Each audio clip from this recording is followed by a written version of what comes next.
Are there any experiences that stand out to you that sort of shaped? I mean, I find talking to you, you're very thoughtful, you know, and the idea of talking and dialoguing, and I wonder, you know, where in the journey of your life are there instances that did make you the woman you are today? Yes, I think that, I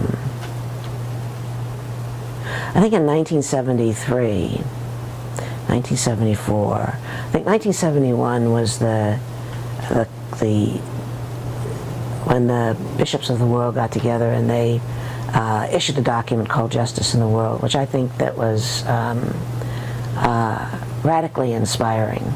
And it was inspiring to a lot of people. Action on behalf of justice and participation. Just explain quickly.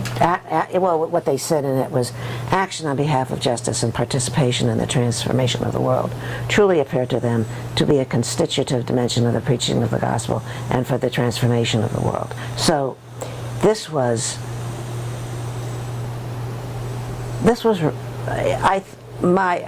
I approach life sometimes thinking. So I said, oh my goodness, this is, if I believe in the Eucharist, that Jesus is present in the Eucharist, I have to believe that I have to act for justice if I want to go to heaven, if I want, you know, I have to do it. So that became I guess it became a mantra in my head, because everything that I chose to do after that, and that was in 73, 74, everything that I had to do was related to that, was connected to that. So that was always there. There's another line in that article by Pat Farrell. She says not neurosurgeons, but neurophysicists are saying that if you have to have a vision in your head. So if you have a vision in your head, it's something, if you can read it again, that will happen. And I find that in my life a lot. That if you have an idea in your head, you don't think about it every day, but if it's there, it's sort of like if you decide to do something, somehow the fates or the spirit or whatever it is in the energy that's around us, it happens. It's a beautiful mystery. It's a beautiful gift of God that this thing happens. So I do believe that. Absolutely. And the other thing is that our foundress, we were founded in France at the mid 1800s, and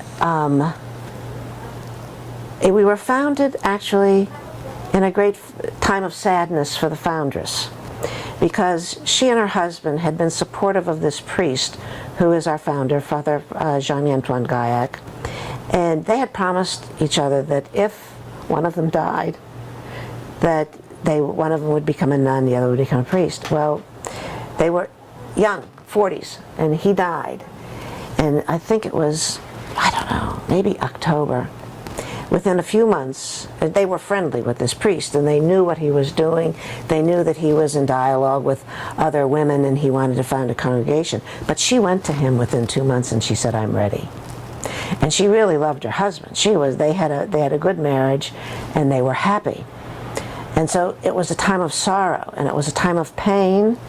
But anyway, she said, "I'm going to go ahead and do this thing." So I have found in my life, when it's time to make new choices, sometimes I have to be pushed, to come to make a change. It doesn't just, I guess it's not like John Paul the 23rd, who just got an inspiration, I'm going to open a council when he was in prayer one day. It's more whatever. It's more being called to do something else. But I also have been involved in doing things that are on the edge. But it must make it exciting for me. I like it. What do you mean by on the edge? Well, here comes Virginia now, but she's kidding. She said I'm talking too much, I'm sure. No, not at all. In 1968, we were in a community which was, she wasn't. She was down in Norfolk. I was in Richmond. I was in a smaller community. The idea, Vatican II, in its outreach to religious, was urging us to try new things, do a new thing. And we were, at that time, we would work in a parish, we would be in the school, and we would go home and we would pray. You know, the structure of prayer was that you didn't leave you much time to get really imbued into the life of a parish. Well, we said, well, let's try to do this. Let's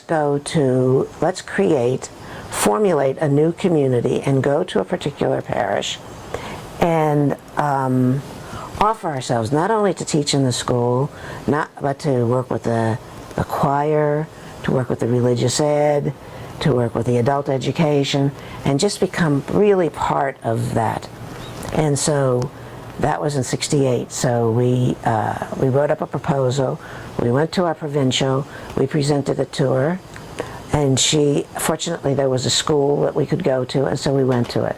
So we were there. So that was doing a new thing. And that was inspired by the Vatican Council in the sense of the renewal of religious life. Do something new. Try something. And it was at that time too, in '68, '69, we moved into first a modified habit, and then very shortly after that, we dressed very simply. I mean, I think that we still dress simply, but there's no no codification except the cross. We still have sisters who are in habit. Yeah. Is it now it was a personal choice. It was a personal for our congregation. It was a personal choice. Okay. So and some people didn't want to give up the habit, so they're still there. But that's okay. The habit? What is it? It was elegant. Yeah, it is. It was elegant, but it was also very restrictive. In fact, you couldn't drive in it, so we had to wear a different thing when we drove. It was like we put on a different thing, yes, because you couldn't see sideways. You couldn't eat a period. You're going to put that in. Absolutely. That's hilarious. Yes, yeah, that's it. Essential driving. Driving, it was. That's quite funny. So what else? That's Well, my question too then is, you said something interesting the other night when I was here about, we've been accused of being radical feminists and whatever. We're going to come back to that. Yeah, which is interesting to me. But first of all, do you see yourself as a feminist? Well, I think I see myself holding the values of what feminist women do, but I see that's what they did. That's what they called us feminists. Well, actually, it's a poor word because it does make you think only of women, and women who are feminists want equal rights for all. That's so it's a poor word. So to call somebody that, I don't want to do that. But the values of equal rights for all, access of women to everything that a man can do, is very important, and I think that it does not. Obviously, we're still far away from it. We're still very far away from it. Especially even when you think of we're working very much on trafficking now and sex trafficking, and 80% of people who are sex trafficked are women and children, and it's mostly girl children. And now we're learning it's horrendous. But this is and that men still can think that they can objectify and buy a woman or buy access of a woman for a time. That has to be challenged. I don't know. They say that prostitution has been with us since the beginning, but also so is agriculture. It's even older. It can be minimized, it can be challenged, it can be, we'll never get rid of illness or sickness or people so hurt that they're going to do violence to others, but it's, prosecution will help. People should be prosecuted for that. Absolutely. So, Yes, so women are, and what is happening to women all over the world is of grave concern to people who are Christian. Now, have you personally ever, in your career, run into maybe problems or stumbling blocks because you were a woman? Is that part of it as well? Yes. Can you expand on that?